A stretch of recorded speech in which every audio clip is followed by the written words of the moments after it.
بگو چی میخوای؟ آیسان، شما شروین رو میخواین و منم آیسانم. معامله خوبی نیست؟ شروین شده معضل زندگی من. تو حواست به آیسان باشه، معضل خودمون جمعش میکنی.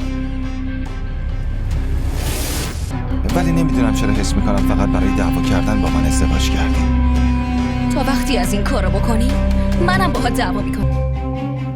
دختره که اونجوری شب عروسی منو خراب کرد، مامانم سفرمو کوفتم کرد. دوتاشون چشم دیدن شادی منو ندارن. میدونم چی کارشون کنم. यार की गली में मर जाना इश्क है, पल में बना दे जो दीवाना इश्क है.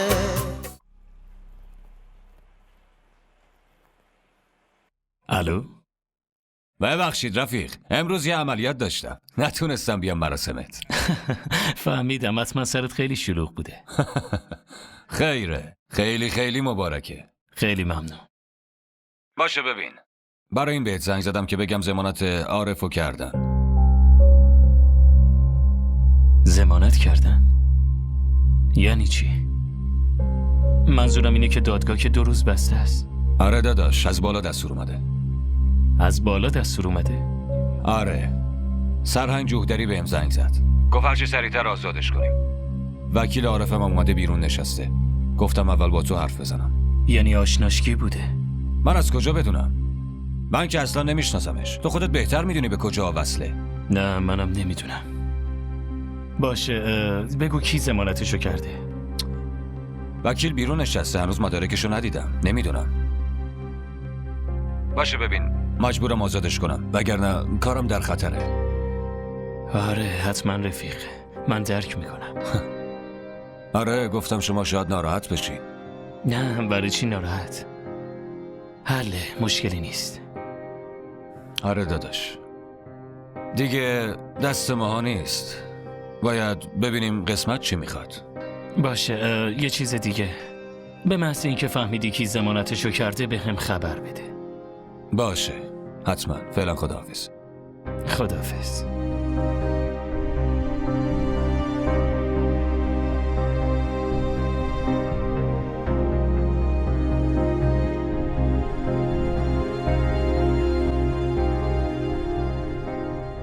تنویر، بیارش بیرون.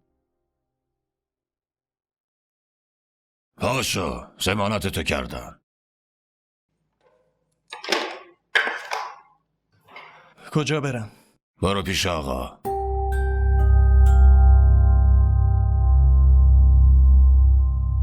اینجا رو امضا کنی.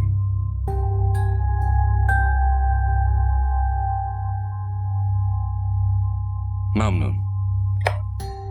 با اجازهتون از حضورتون مرخص میشم.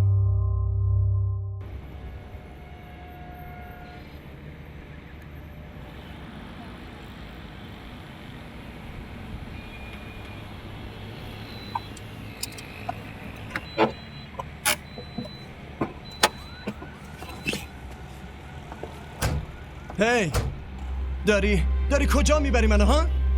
وکیل ما هم که نیستی، کی گفته منو آزاد کنی؟ برو توی اون ماشین بشین. همینجوری به جواب سوالات میرسی، هم میری خونتون. خداحافظ. برو، منتظرتم.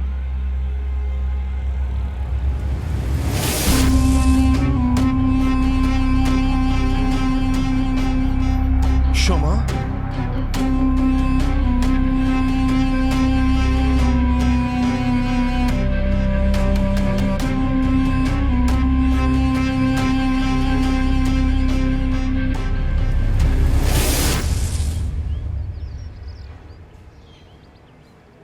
یه لحظه.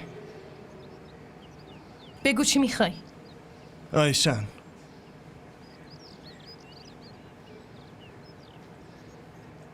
شما شروین رو میخواین و منم آیسانو. معامله خوبی نیست؟ تو همونی که میخواستی با آیسان ازدواج کنی؟ آره، من همونم. با این شرایطم نمیتونم زندگیمو بکنم. شروین شده معضل زندگی من. تو حواست به آیسان باشه، معضل خودمون جمعش میکنی. یعنی من رو حرفتون حساب کنم؟ قطعا. شماره رو ذخیره کن.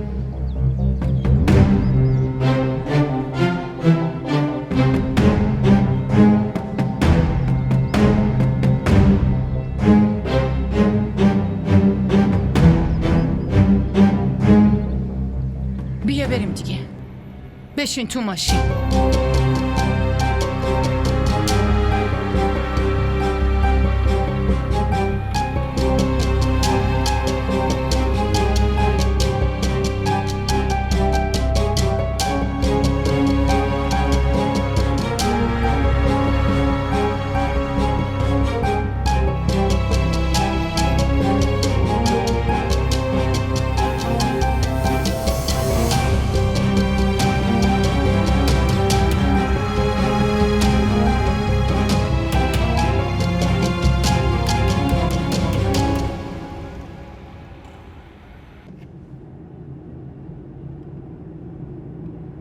شما از کجا فهمیدین که من تو بازداشتگاه افتادم؟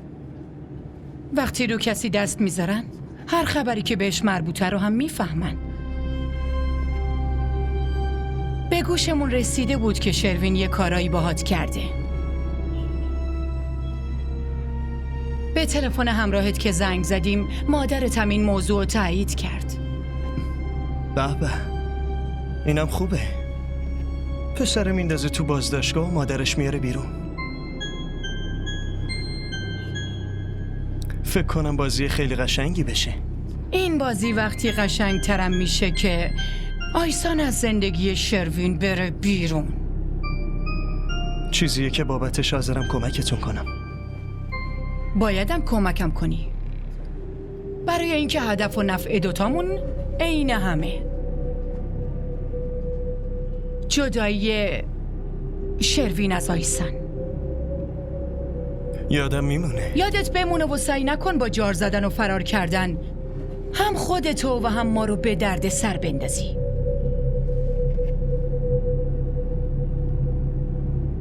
اینکه کی و کجا بیای بین شروین و آیسان اینو ما براش تصمیم میگیریم، نه تو.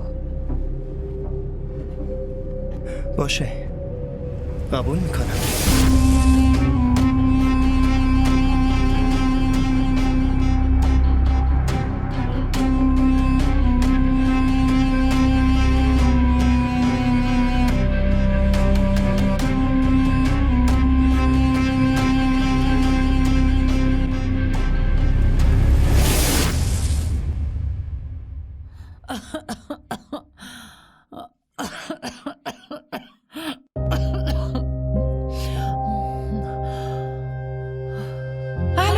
اینجا که بگم پاتختیه اون دختر بی حیا بی غیرت و بی شرمتونه که توی خونه منه.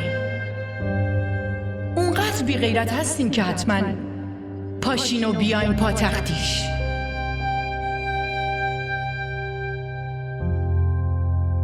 اون برای ما مرده، میفهمی؟ اگه مرده پس یه گوشه توی خونه دفنش کن دیگه. نحسیه دختر زندگی پسرمو به هم ریخته. به خاطر اونه که الان پسرم تو بازداشتگاه افتاده. بعد داری میگی طفلی؟ همونطوری که من سوختم، همونطوری مثل من داغون میشه و میسوزه.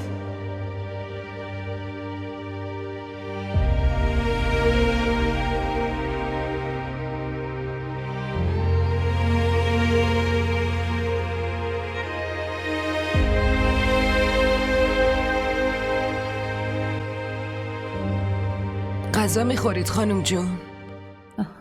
نه ببرش، گشتم نیست. الان باید داروهاتونو بدم، اول چند تا لقمه بخورین. گفتم بهت که میل ندارم، ببرش. آقا زنگ زده بودن، رسیدن اسلام آباد. داشتن از من میپرسیدن که شما غذا خوردین یا نه. الان دوباره زنگ میزنن. اگه بگم شما گوش ندادی خیلی عصبانی میشن. خب بهش بگو که من خوابیدم، دیگه چیزی نمیگه. آخه غذا رو از اینجا ببر، میخوام استراحت کنم. باشه زود برمیگردم. آقا گفت تنهاتون نذارم. اینم میبرم میام. باشه.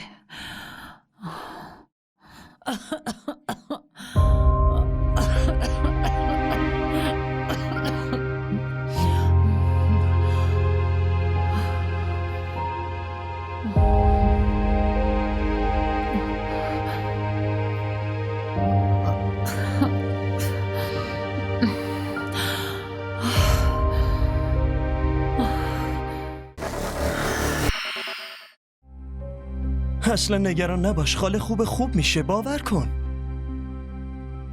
مامان منم خیلی براشون نگرانه.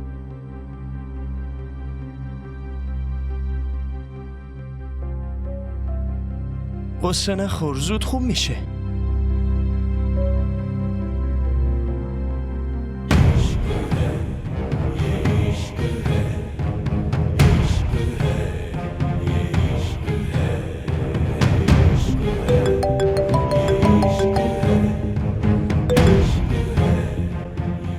بله حامد، خاله الان تو اورژانسه. خبر جدیدی بشه بهت میگم. باشه. چی داشت بهت میگفت؟ هیچی. داشت حال مامانو میپرسید.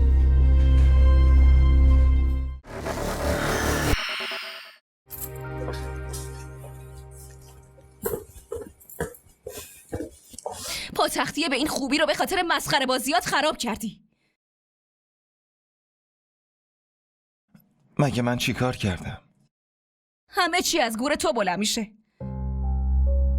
میدونی چیه؟ نیلو باید میشست کنار من. بعد من داشتم آیسانو تحمل میکردم به خاطر تو. صدای مردم رو میشنیدی؟ زن شروین خوشگل‌تره، لباسش چقدر قشنگ‌تره. این مزخرفا چیه؟ نیروانا، مردمو ولشون کن. مردم از این حرفا میزنن دیگه. این حرفا همش به خاطر پیشنهاد توه. ما تازه چند روز ازدواج کردیم نیروانا، ولی نمیدونم چرا حس میکنم فقط برای دعوا کردن با من ازدواج کردی.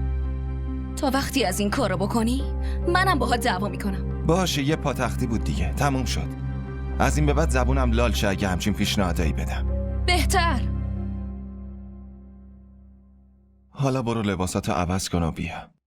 کل شب و وقت داریم با هم بجنگیم.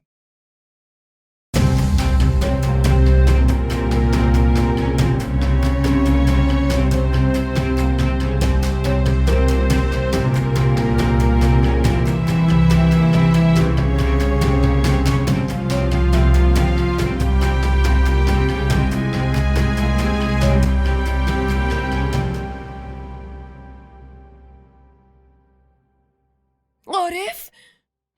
پسرم حالت خوبه؟ آره خوبم.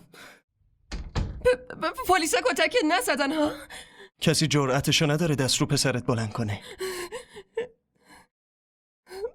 این نفیسه کیه؟ اون بهم گفت که پلیس دستگیرت کرده با قرار آزاد بشی. نمیدونستم چی باید بگم. مادر شوهر آیسانه. چی؟ مادر شوهر آیسان؟ آخه پسرش بود که تو رو دستگیر کرده بود. همینه که برا من خوب شده که مادر دشمنم همراه منه. مادر دشمنت؟ این حرفا چیه میزنی؟ خیلی هم درست میگم.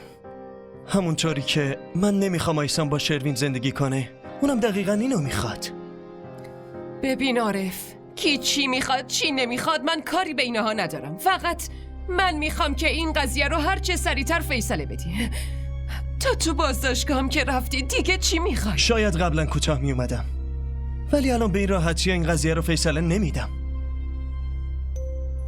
پس چی کار میکنی؟ هر کاری که از دستم بر بیاد انجام میدم، ولی نمیذارم اون دوتا با هم زندگی کنن. با این اتفاقی هم که افتاده دیگه امکان نداره.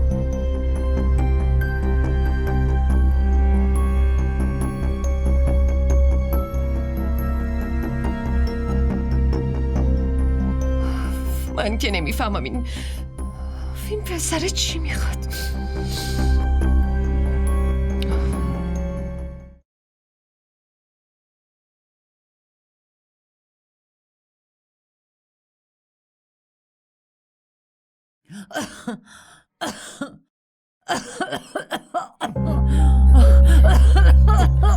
خانم جون خدای من.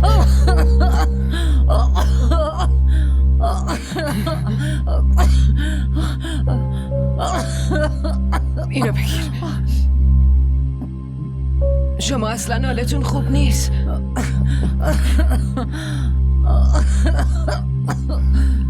بیا.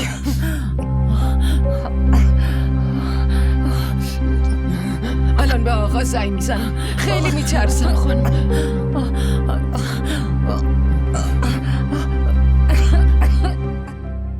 الو سایما، چیه بگو؟ آقا حال خانم جون خوب نیست. مامان چه شده؟ خانم جون خیلی به سختی نفس میکشن آقا. خب اسپریشو بده یا عوضش کن. دادم بهشون، دیگه چی کار کنم؟ به فرقی نکردن. باشه سایما، باشه. خوب گوش کن ببین چی میگم. همین الان به اورژانس زنگ بزن. اون باید همین الان بره بیمارستان. منم سعی میکنم یه کاری بکنم. چشم، الان زنگ میزنم میبرمش.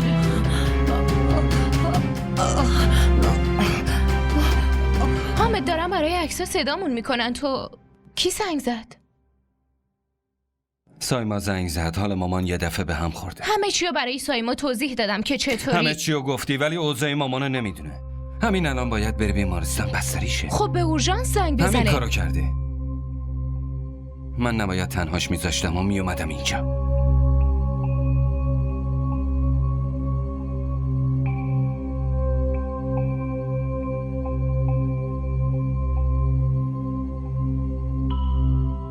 الو سایما، چی شد بگو؟ به آمبولانس زنگ زدم، انگشتام سر شدن آقا. هیچ کس محل نمیده، فقط آدرسو میپرسن و میگن که میایم ولی هیچ خبری نیست. سایما یه کاری بکن. همین الان باید مامان بره بیمارستان. من که دورم ازم کاری بر نمیاد. باشه میبرمشون، شما نگران نباش.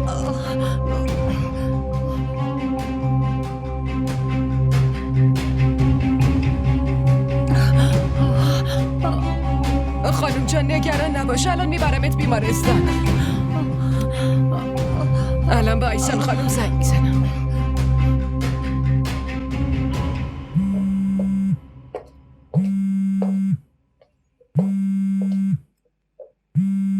این وقت شب سایماست؟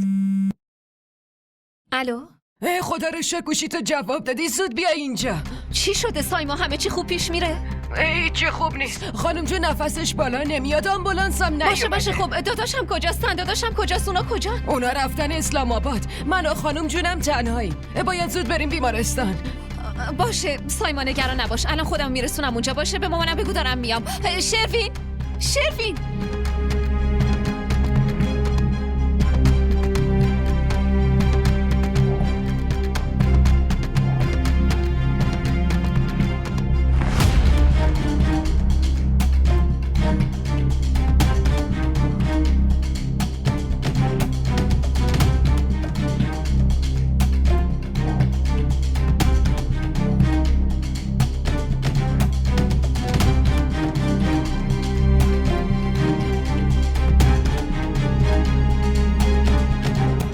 من نباید مامانو تنها میذاشتم. از بس لج کردی و گفتی مجبور شدم. یه جوری رفتار میکنی انگار به من الهام شده بود که اگه بیایم اینجا حال مامانت ممکنه بد بشه. عروسی دعوت شدیم نیومدیم که بگردیم. با همه این حرفا بازم فکر گشتن خودتی؟ برو به عروسیت برس و برای خودت بچرخ. من همین الان بلیط میگیرم و برمیگردم. این حرفا چیه من میزنی؟ دارم میرم خونه. یادتم باشه اگه تا وقتی میرسم اونجا بلایی سر مامان بیاد یه لحظه هم نمیتونم تحملت کنم. اینو یادت باشه.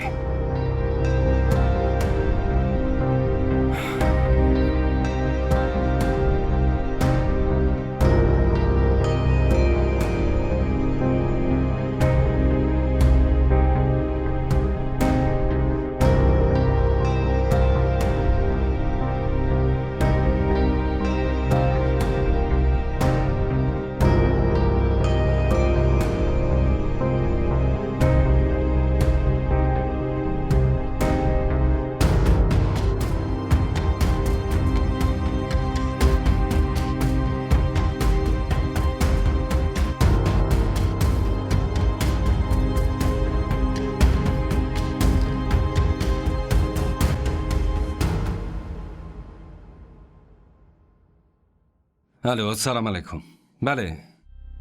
بله میخواستم یه بلیت بگیرم برای کراچی همین الان. برای منم بلیت بگیر. من تنهایی میخوام چیکار کنم؟ صبر کنید یه زحمتی بکشید 2 تا بلیت بدید. یکی به اسم حامد، یکی هم به اسم لیلا.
از دستم ناراحتی؟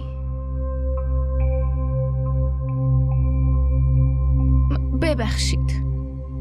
اگه میدونستم وقتی میایم اینجا ممکنه حال مامانت خراب بشه هیچ وقت اصرار نمی کردم که بیایم. مادر یه چیز دیگه است. مامان همونقدر که برای تو عزیزه برای منم هست. ببخشید. الان هیچ بلیتی نیست. پروازمون 8 صبح.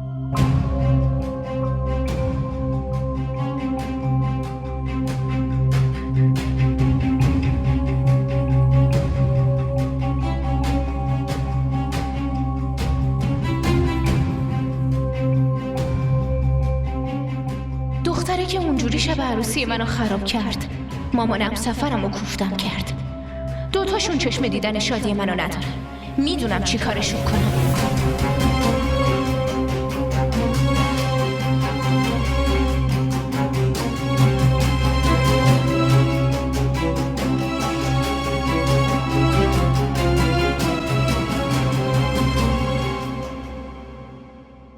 نگران نباش، خوب میشن انشالله.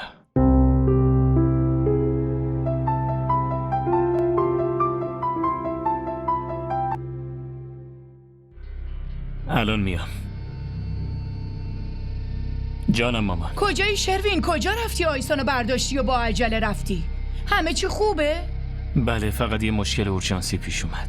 حال مادر آیسان خراب شده. آیسان تو نگران نباش، مادرت خوب میشه. حامد بهم زنگ زد. حامد رفته مسافرت، من و آیسان رفتیم آوردیمشون. میگفت الان کنی سال خاله بد شده. منم که شنیدم راستش خیلی نگران شده بودم. تو که دخترشی. دیگه فرصت نکردم خبر بدم. اوه باشه، الان حالش چطوره؟ نمیدونم، الان که بردنش تو اورژانس. آها خدا به خیر بگذرونه پسرم. هرچی لازم داشتی به هم زنگ بزن، برات میفرستم. نه مامان، الان چیزی لازم ندارم، ممنون. باشه پسرم، برو مراقب خودت باش. آیسانم همینطور. طفلی دختره همینطوری که از مادرش دور بود، الانم که مریض شده داره بیشترم اذیت میشه. بله، مراقب خودت باش. باشه پسرم، برو. خدا حافظ. اصلا نگران نباش، خاله خوب میشه، باور کن. مامان منم خیلی براشون نگرانه.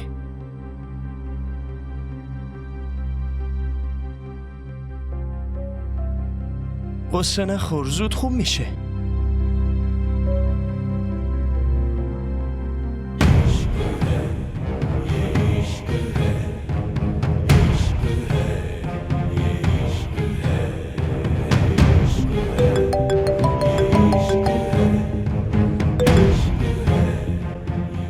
بله حامد، خاله الان تو اورژانسه. خبر جدیدی بشه بهت میگم. باشه. چی داشت بهت میگفت؟ هیچی. داشت حال مامانو میپرسید.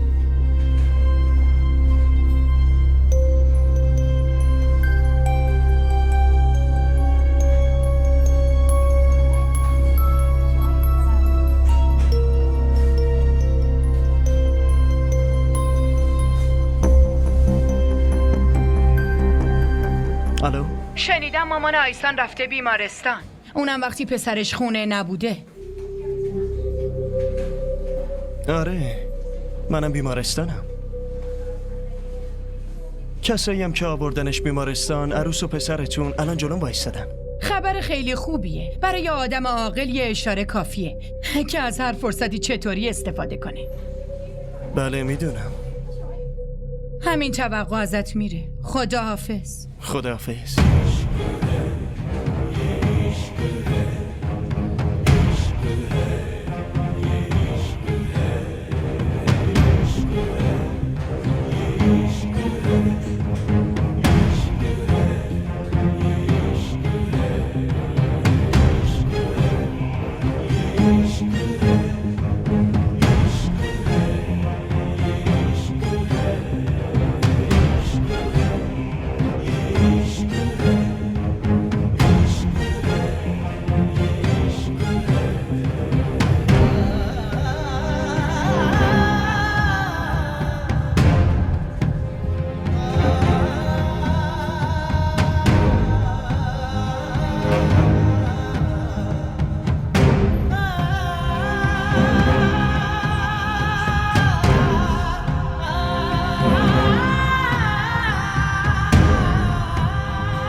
ببخشید. بله بیا.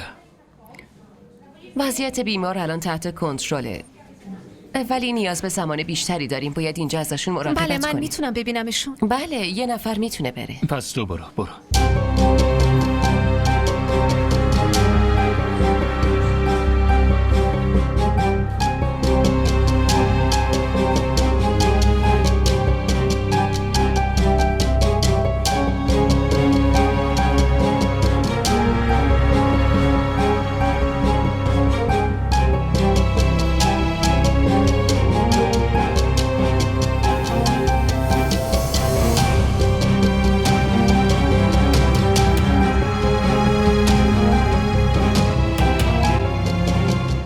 دختر و داماد صبا خانم اینجا. تو چی کار داری؟ از اینجا برو. حامد فرستادتم اینجا. مسئولیت مادرشو به من سپرده، نه تو. عادتشه. به آدمای پیش پا افتاده اهمیت میده. یعنی چی؟ سرت به کار خودت باشه. از کار تو هم خبر دارم. الانم حواسم بهت هست. چی شد؟ خیلی زود از بازداشتگاه اومدی بیرون. به پلیسا فرصت ندادی بهت خدمت کنن. با کلی امید فرستاده بودیم بازداشتگاه، ولی حیف شد. با 2 بشکن اومدم بیرون. دفعه دیگه کاری میکنم که با 2 بشکن بیرون نیای. ببین، نمیخوام توی بیمارستان گرد و خاک بپا کنم. به خاطر حامده که اینجام. همین که خاله بره خونش، منم میرم. ما اینجا هستیم، تو برو. برای اینکه از ریختت خوشم نمیاد. خب نگاه نکن، یه جای دیگر رو ببین. دارم نگاه میکنم که چقدر وقت بی خودی داری.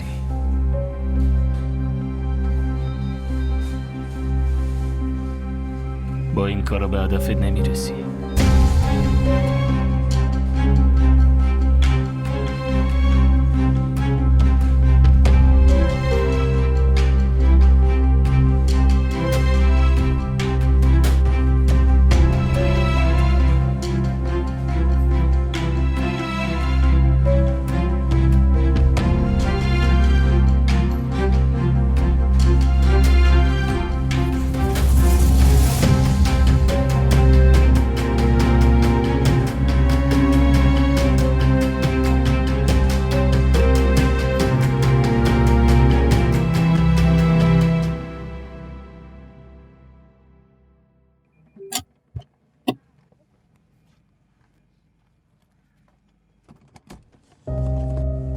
خدا رو شکر خانم جان، دردت به سرم. سایما برو یه چیزی بیار مامان بخوره، فکر می‌کنم گرسنه چشم نشه. دا ملکی به اینا زنگ زدی مزاحمشون شدی؟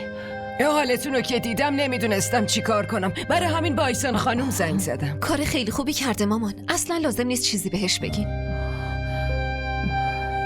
بشین دخترم. اینجا. من خوبم.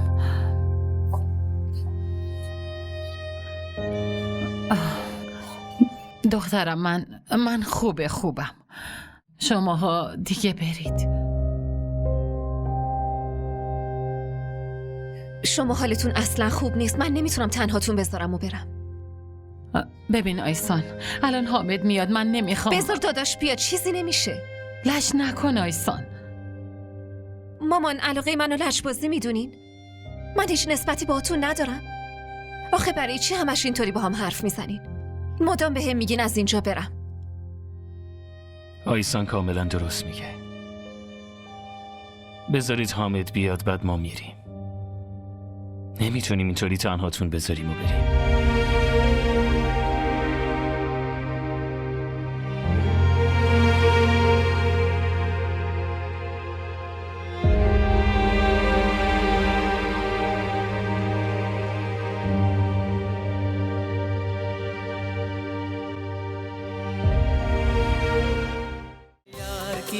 اگه از این قسمت خوشتون اومد برای دوستاتون هم بفرستید. में बना दे जो दीवाना इश्क है